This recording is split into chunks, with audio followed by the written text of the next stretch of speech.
ಎಷ್ಟೋ ಜನ ಅನ್ಕೊಳ್ತಾರೆ ನಮ್ ಕಣ್ಣೀರಿಗೆ ಇನ್ಯಾರೋ ಬಂದು ಒರೆಸ್ತಾರೆ ಅಥವಾ ನಮ್ಗೆ ಯಾರೋ ಬಂದು ಸಾಂತ್ವನ ಕೊಡ್ತಾರೆ, ಸಾಂತ್ವನ ಮಾಡ್ತಾರೆ, ಅಥವಾ ಬಿಟ್ಟು ಹೋಗಿರ್ತಕ್ಕಂಥ ವ್ಯಕ್ತಿ ಬಂದ್ಬಿಡ್ತಾರೆ ವಾಪಸ್ಸು, ನಮ್ ಬದುಕಿಗೆ ಒಂದ್ ಬೆಲೆ ಬರುತ್ತೆ, ಸರಿ ಹೋಗ್ತಾರೆ ಅನ್ಕೊಳ್ತಾರೆ. ಭ್ರಮೆನಲ್ಲಿ ಬದುಕ್ತಾ ಇರೋ ಜನ ಇವತ್ತು ಸಿಕ್ಕಾಬಟ್ಟೆ ಇದ್ದಾರೆ. ಮೋಸ ಮಾಡಿದವ್ರನ್ನ ಮರೆಯಕ್ ಆಗ್ತಿಲ್ಲ ಸರ್ ಅಂತ ಒದ್ದಾಡ್ತಾ ಇದ್ದಾರೆ. ಯಾಕಾಗಲ್ಲ? ಬದುಕಿಗಿಂತ ದೊಡ್ಡದು ಯಾವ್ದು ಇಲ್ಲ ಲೈಫಲ್ಲಿ. ಅವ್ರ ಹೊರಗಿನ ಮುಂಚೆ ಚೆನ್ನಾಗಿದ್ದವ್ರಿಗೆ ಬಿಟ್ಟು ಹೋದ್ಮೇಲೆ ಚೆನ್ನಾಗಿರೋ ದೊಡ್ಡದೇ ಎಲ್ಲ ಲೈಫಲ್ಲಿ. ಪರ್ಪಸ್ ಮೇಲೆ ಹೋಗುತ್ರಿ. ನೀವ್ ಏನ್ ಪರ್ಪಸ್ ಇಟ್ಕೊಂಡು ಹೊರಟಿದ್ರ ಲೈಫಲ್ಲಿ? ಅಂಡ್ ಯಾರೋ ನಮ್ ಕಣ್ಣೀರಿಗೆ ಬೆಲೆ ಕೊಡ್ತಾರೆ. ಯಾಕೆ ಕೊಡ್ಬೇಕು? ನಾ ಹೇಳ್ತೀನಿ.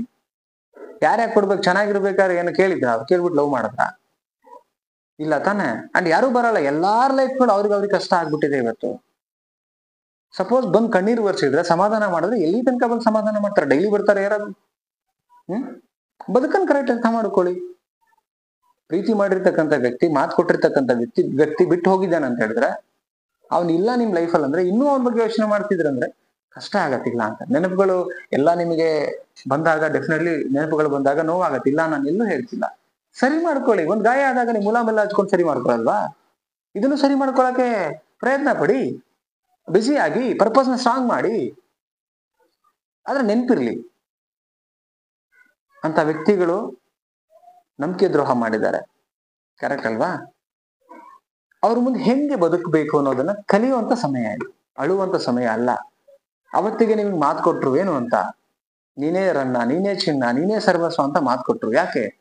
ನಿಮ್ಮ ಅವಶ್ಯಕತೆ ತುಂಬಾ ಇತ್ತು, ನೀವು ಬೇಕಾಗಿದ್ರಿ, ಅದಕ್ಕೆಲ್ಲ ಪ್ರಾಮಿಸ್ ಮಾಡ್ಬಿಟ್ಟು ಈ ತರ ಮಾತು ಕೊಟ್ರು. ಇವತ್ತಿಗೆ ನಿಮ್ಮ ಅವಶ್ಯಕತೆ ಎಲ್ಲ ಮುಗಿದು ಹೋಗಿದೆ, ಅದಕ್ಕೆ ನಿಮ್ಮನ್ನು ಬಿಟ್ಟು ಹೋಗಿದ್ದಾರೆ. ಅಂತ ವ್ಯಕ್ತಿಗಳ ಬಗ್ಗೆ ನೀವು ಯೋಚನೆ ಮಾಡ್ಬೇಕಾ? ಇನ್ಯಾರೋ ಅವಶ್ಯಕತೆ ತುಂಬಾ ಇದ್ದಾರೆ, ಸೊ ಅವ್ರಿಗೋಸ್ಕರ ಅವ್ರ ಜೊತೆ ಕನೆಕ್ಟ್ ಆಗಿ ಇದ್ದಾರೆ. ನೀವು ಯೋಚನೆ ಮಾಡುವಂತ ರೀತಿ ಬದಲಾವಣೆ ಮಾಡ್ಕೊಳ್ಳಿ. ಇನ್ನು ಭ್ರಮೆನಲ್ಲಿ ಬದುಕಬೇಡಿ. ಅನ್ನ ಹಳ್ಸೋಗಿದೆಯಾ ಅಂದ್ರೆ ಚೆಲ್ಲಿ, ಅದನ್ನ ತಿಂದ್ರೆ ಹೊಟ್ಟೆ ಹಾಳಾಗತ್ತೆ, ಆರೋಗ್ಯ ಕೆಡತ್ತೆ. ಇಲ್ಲೂ ಅಷ್ಟೇ, ಮನುಷ್ಯ ಹಳ್ಸೋಗಿರೋ ವ್ಯಕ್ತಿ ಮತ್ತೆ ಆ ವ್ಯಕ್ತಿ ನಿಮ್ ಲೈಫಲ್ಲಿ ಬಂದ್ರೆ ನಿಮ್ಮ ಬದುಕು ಹಾಳಾಗತ್ತೆ. ಇದನ್ನು ಕರೆಕ್ಟ್ ಆಗಿ ಯೋಚನೆ ಮಾಡಿ. ಇನ್ನು ಭ್ರಮೆನಲ್ಲೇ ಇರ್ತೀನಿ ಸರ್, ಯಾರೋ ಬಂದು ನನ್ ಸಮಾಧಾನ ಮಾಡ್ತಾರೆ. ಪ್ರತಿಕ್ಷಣ ಯಾರು ಬಂದು ಸಮಾಧಾನ ಮಾಡೋಕ್ ಸಾಧ್ಯ ಇಲ್ಲ. ಯಾರು ಇರ್ತಾರೆ ಪ್ರತಿಕ್ಷಣ ನಿಮ್ ಜೊತೆಗೆ? ಪ್ರತಿಕ್ಷಣ ನಿಮ್ಮೊಟ್ಟಿಗೆ ನೀವೇ ಇರೋಕ್ ಸಾಧ್ಯ. ಹಂಗಿರ್ಬೇಕಾದ್ರೆ ಕರೆಕ್ಟ್ ಆಗಿ ಯೋಚನೆ ಮಾಡಿ, ಪರ್ಪಸ್ ಸ್ಟ್ರಾಂಗ್ ಮಾಡಿ, ಬದುಕನ್ನ ಸರಿಪಡಿಸ್ಕೊಳ್ಳಿ. ಯಾರು ಬಂದು ಸರಿ ಮಾಡೋಕ್ ಆಗಲ್ಲ ನಿಮ್ ಬದುಕನ್ನ, ಅರ್ಥ ಮಾಡ್ಕೊಳ್ಳಿ. ಓಕೆ?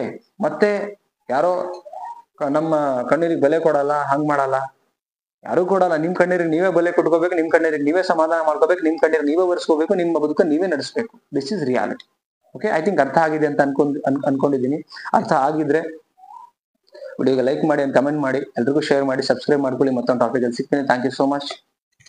ನಮಸ್ತೆ.